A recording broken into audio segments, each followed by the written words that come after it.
mic check. Let me get my levels right. Let's go. Today we have the part 2, the deluxe to Taylor Swift's 1989 Taylor's version. Let me tell you, and I'm not just trying to plug myself in this video. Man, if you did not watch the part 1 to this reaction, you need to go watch it because this is one of the most fun times I've ever had reacting to the album.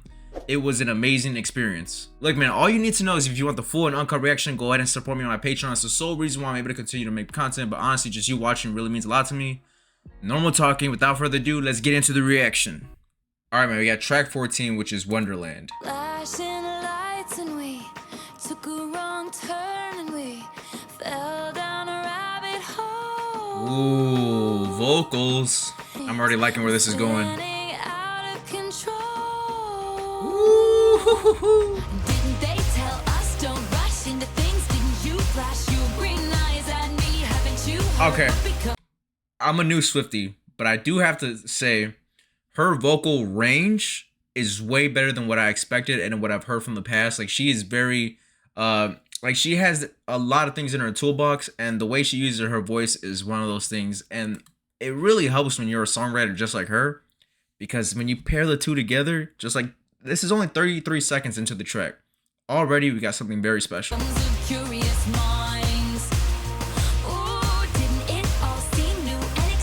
Man, I got the shades here just in case. I love how she brought it up and then brought it back down.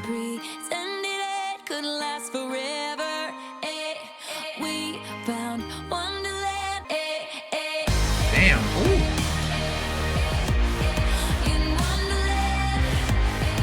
Oh yeah.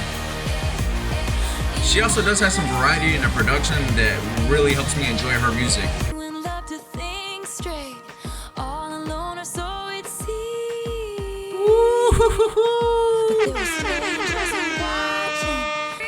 Yo, the picture she's painting right now.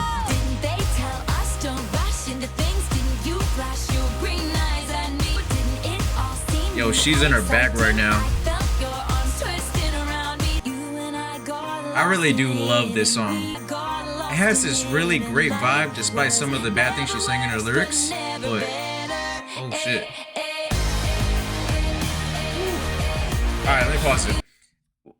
Oh my gosh, I really do like this. I love album cuts. You know, the songs that artists, like, I'm a new Swiftie, so I don't know if this is a song that she performs a lot, but I'm guessing it's not really a song that she performs too much.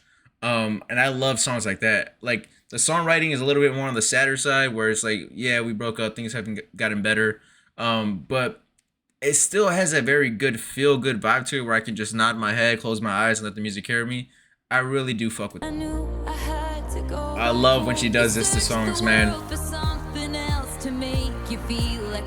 Man, this Taylor Swift party is just getting started. Let me hear you.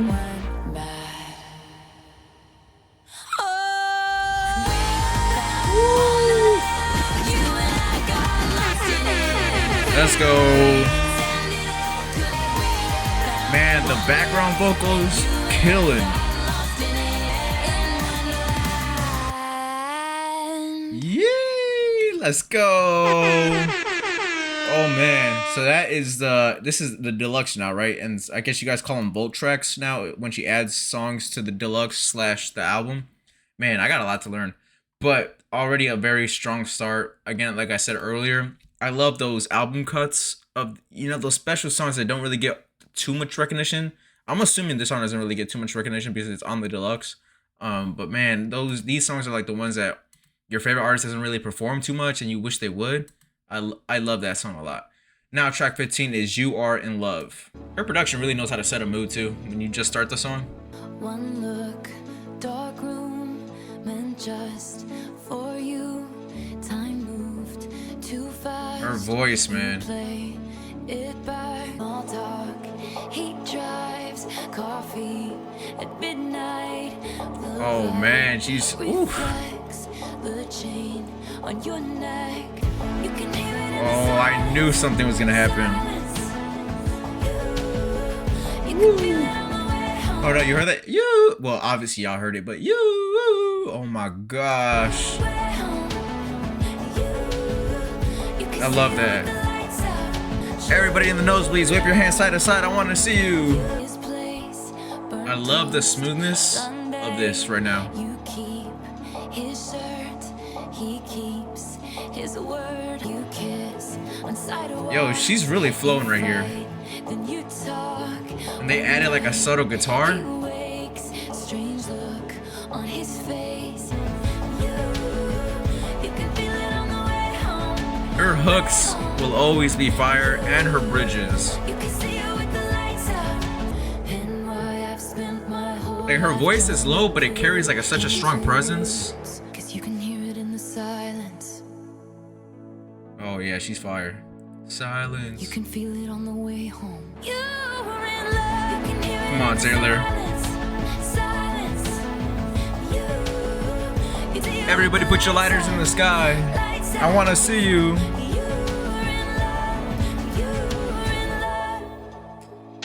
Another, well, man, honestly, this is very smooth in just itself. Like, man, holy fuck. I love, you know what, before I said that, I did have a point that I wanted to say in the last video, is I love her bridges, I love her hooks, especially in modern day music and in R&B especially. The bridge has been dead. Like, they eliminated the bridge. Like, it's damn near non-existent now, especially in modern music. And obviously this came out mad long ago, but shit, like just hearing bridges that sound amazing is very refreshing. Like when I listen to older music, like music from the 90s, early 2000s, you can hear the bridge, especially in R&B music, and those bridges were always something special and like something to always look forward to. And Taylor Swift kind of restored that feeling in me where like I know the bridge is coming and I'm excited to hear what she's got going on.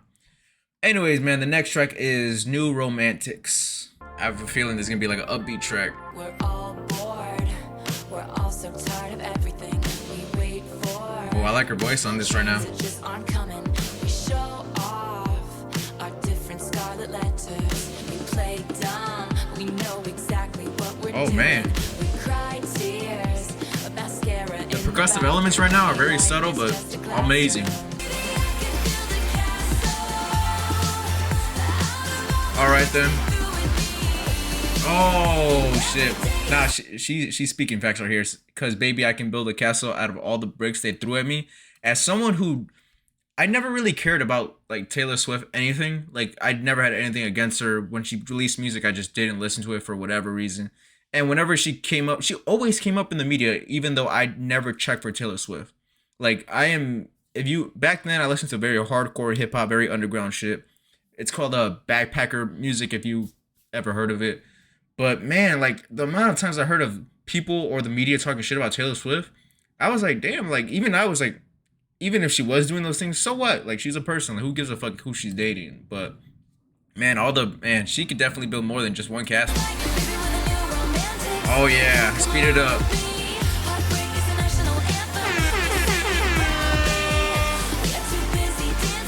Let's go.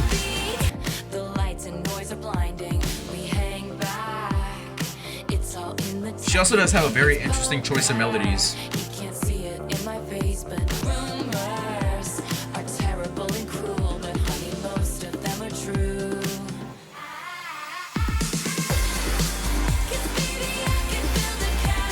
Yo, this hook has so much energy.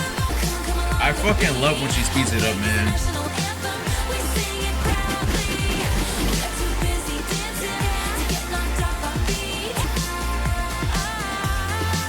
Just a good, feel-good track to this. Please take my hand. Please take me dancing, and please leave me stranded. It's so romantic. Oh, baby, I can build a castle. Yep, this song deserves it, man.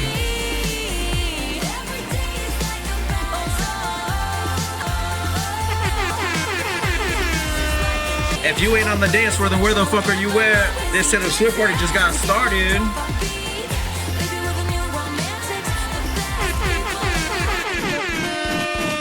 I fuck with that one. Yeah, I was debating during the track, like, yo, should I put the sunglasses on? Because this is really fire, but is it fire as in, like, extreme fire? And I was like, you know what, man? Fuck it. Let me put them on. I love that track. I definitely love the hook especially. And just her overall, like, just kind of themes within this album and its entirety, I really do rock with it. Again, she's a very strong songwriter, so I mean, me repeating that is damn near just pretty much annoying. I'm pretty sure, but I really like to highlight some of the great qualities in certain artists, and I mean, she has a lot of great qualities that I'm gonna continue to highlight. So why not? I mean, you gotta praise these people while they're still here anyway. And holy fuck, like just the way she kind of like weaves different stories, but continuously gives you like different vibes and adds some variety with the album, especially with the production and melody choices. I'm always here for it, man. Like the way that she did the hook, like she started off slow and then she sped up. I love that. Very artistic and very creative. Track 17 is Slut. Flamingo pink, Oh, okay. Sunrise Boulevard. You know what's crazy? Oh my god, she said flamingo pink, and like you can already picture that. But I went to Coachella one time, right? And what I forgot, I went to go get a new shirt, and I went to Target, right? And I bought a flamingo pink shirt, but it's not like one of those corny flamingo pink shirts. But I remember buying it because I needed a shirt, and I was just like, do I really want to wear flamingo pink? Because then I'm gonna look like that one dude. You know, there's always that one dude with flamingo pink, but it was the nicest shirt out of the selection they had, so I went with the flamingo pink, man. Anyways, that's a little story. Got love struck, went straight to my Oh head. man. Got love sick all over my bed. Oh yeah. Love to think you'll never forget. Handprints in wet cement. But if I'm all dressed up, Woo. they might as well be looking at us. And if Yeah. you call me a slut, and if I'm gonna be Ooh, there's subtle noises in the beat right now might as well that are making the whole vibe just a lot better. send the code, he's waiting there. Oh my gosh, she's really talking right here. Right time and I break down, then he's pulling me in a world of boys, he's a gentleman. Got love struck, went straight to my head. You know it might be worth I like how I'm gonna pause it right here. I'm gonna pause it because I know there might be a little switch up right now, but I love how she uses the fuel or the shots that the media throws at her and puts it into her songs in a way where you don't need to know what the media is saying about her for her to make a very fire song. Like, yeah, there's a lore of these songs, there's always some story in the background. Me as a casual new listener, I really don't care about that. Although I'm aware because people have informed me. It's amazing when you could take real life shit, put it in a track, and make it relatable to other people. But even if you don't know a single thing about anything and you just go into the music in itself is very amazing. So amazing music plus real life shit, put it together. She's really great at that. Because I mean, some people do it, but they do it in a very corny way or they do it in a very lackluster way. She does it at an exceptional level. I'm not saying you're in love with me, but you're going to have a way, taking your chance. It's a big mistake. Said it might blow up in your pretty face. Oh, you see right there with the production. And if they call me a slut, you know it might be worth it for. Nice, cool track, man. It's definitely like on the slower pace of what I just heard so far.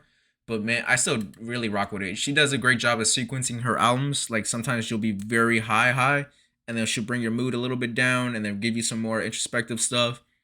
And I don't want to predict the rest of these tracks. So before I say anything else, track 18 is Say Don't Go. I've known it from the very start. We're a shot in the darkest dark. Oh no. Yeah, you see how the last track was used to kind of set up this track right here? That's what I was kind of getting at right now. Alone. Man, the imagery as well. A little bit longer, halfway out the door, but it won't close. It's one of those tracks where she's gonna get a little bit personal. Why'd you have to lead me on? Why'd you have to Oh man. walk away and leave me bleeding, bleeding? Ever say,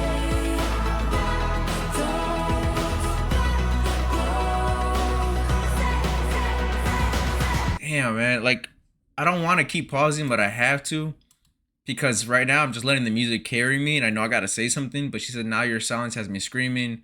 I would stay forever if you say don't go. Now I'm pacing on a shake. Man, just like the imagery of everything. Like, how she takes like a normal situation that most people go through and just adds emphasis with it. Just using the certain phrases that she says.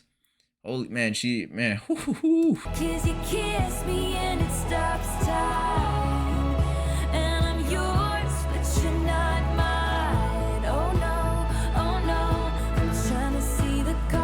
See how captivating these stories are?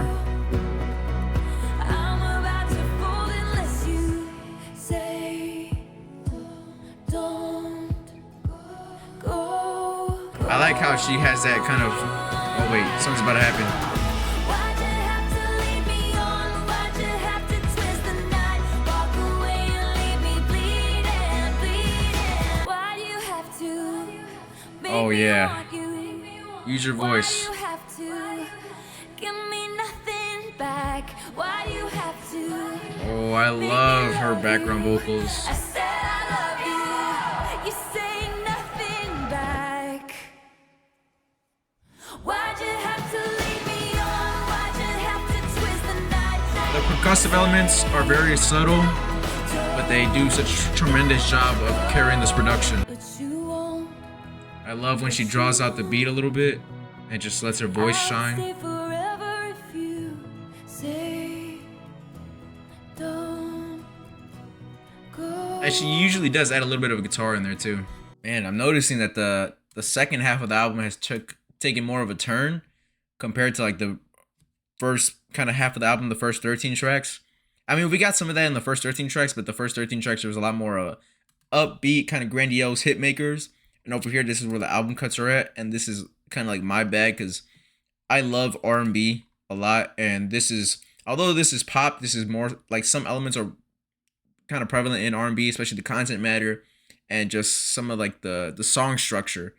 And like this is a reaction, so I'm trying to like explain my thoughts, but also I just want to get lost in the music, close my eyes, because she does a really great job of painting a picture, and you got to follow the story before you get, because if you don't, you're gonna get lost, because the second verse connects to the first verse, the bridge connects to like what she said in the beginning. You know, y'all already know. I don't gotta explain it, but it's like I'm watching a movie, but it's a listening experience. Like imagine like I couldn't see shit, and I have to listen to the movie, and I have to picture what's going on. And she does a great job with her songwriting to kind of help me get through the track. And overall, another just great kind of album cut. Her album cuts are honestly bangers, because some album cuts are like very like niche. Like some artists, they'll drop an album cut and you have to be like a superstar, like a super fan to like really enjoy that track, but the casual listener probably won't love it as much. But even me being a casual listener for Taylor Swift, like her album cuts are so fucking amazing. All right, now track 19, which is Now That We Don't Talk. You went to a party, I heard from everybody. You part the crowd like the Red Sea, don't even get me started. Oh shit, when someone says don't even get me started, and they're talking like how she's talking right there, all mayhem's about to break loose. There's some bitterness in her voice right now. You grew your hair long, you got new icons. Hey. And from the outside it looks like you're trying lives on. I miss Ooh. the old ways. She's reading right through you. Mom, she said that it was for the best. Nice. Come on.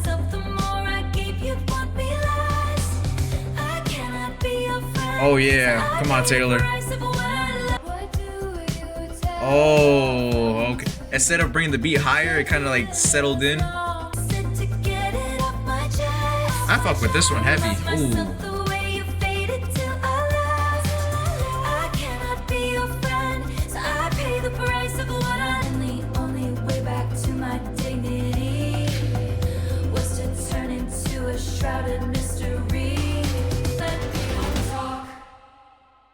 The song is over?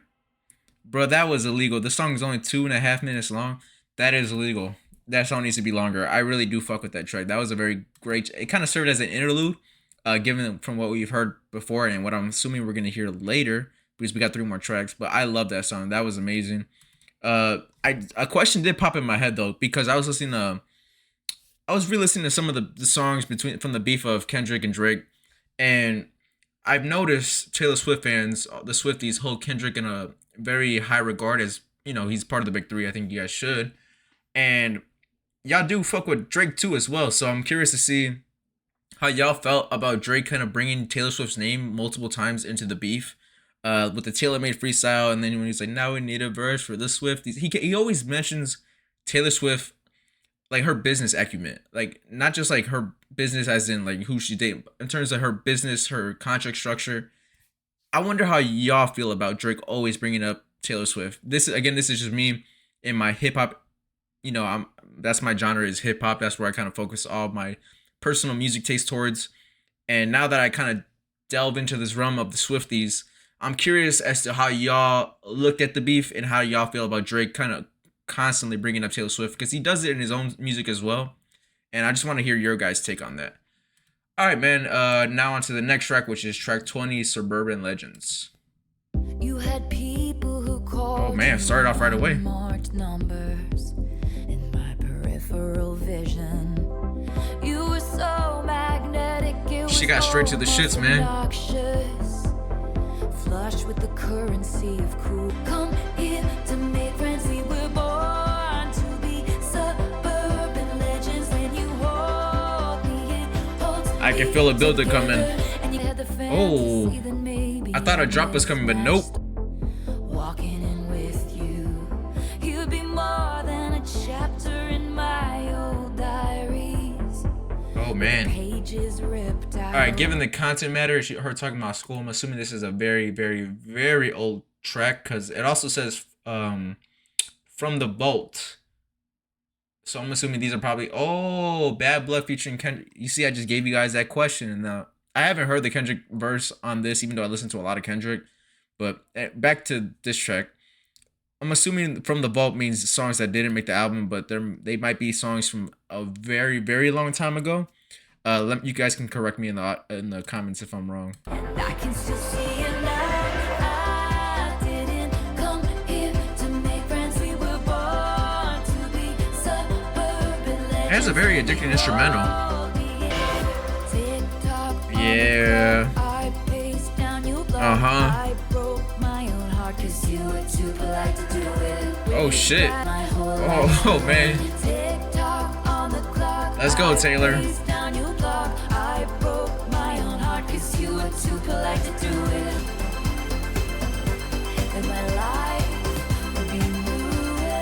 She said I broke my own heart because you couldn't do it. I'm telling you, the last third of all her songs always got like that special switch up and like that extra like oomph to her songwriting. Like she said, TikTok, I broke my own heart because you were too polite to do it. That's why I said you know, because man, I love how she like really, she's not afraid to put herself out there and like say exactly what she's feeling and what she's thinking. That's why I hold her personally in a strong regard for that specific reason. Because there are other hit makers, other artists that make hit makers, and she's a fucking huge hit maker.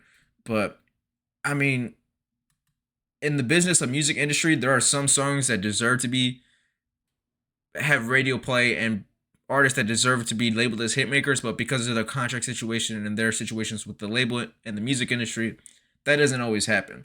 And Taylor Swift, not only does she have all the resources now in her career, especially with some of the bumps and bruises that she went through early in her career, I mean, just what can I say that hasn't like already been said already? The way she just decides to put her own stuff out there with her being a star, I mean, that takes guts to do because a lot of big superstars, they like to stay in the shadows and try to hide as much as possible because they're trying to preserve an image. But her, she takes charge. And if you guys try to like put smut, you guys as in the media, if somebody tries to put smut on her name, she's gonna be like, you know what? I'm gonna take that and make it into some fire. And just that in itself is a skill. All right, track 21 is It Over Now?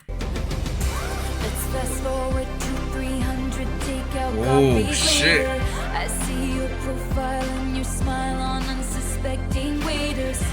I wasn't ready for that little switch up. That shit just smacked you in the face like boom. Like you did not see that coming. Was it over when she laid down on your couch? These switch ups come out of nowhere. When he unbuttoned my blouse. Damn. I whispered in your ear and your dream as you passed out, baby. Control. Red blood, white snow.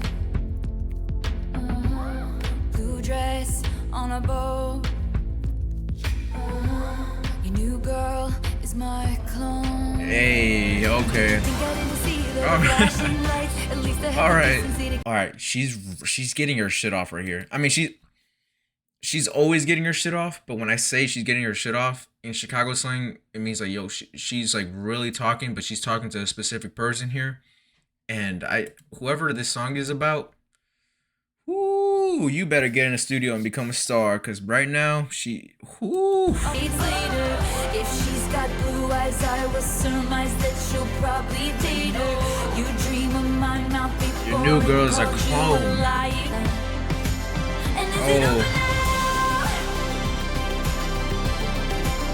Think I didn't see you, there were flashing lights. Oh, At least yeah. I had the decency to keep my eyes out of sight. Only numbers by my hips and thighs, and I whispered sighs. Oh Lord, I think Let's go, about Taylor. stopping and say the one thing I've been wanting, but no. Hey, that was crazy. That was a vibe. That was awesome. That was awesome. I mean, no words, no explanation. I fuck with that one. Oh yeah. Oh yeah.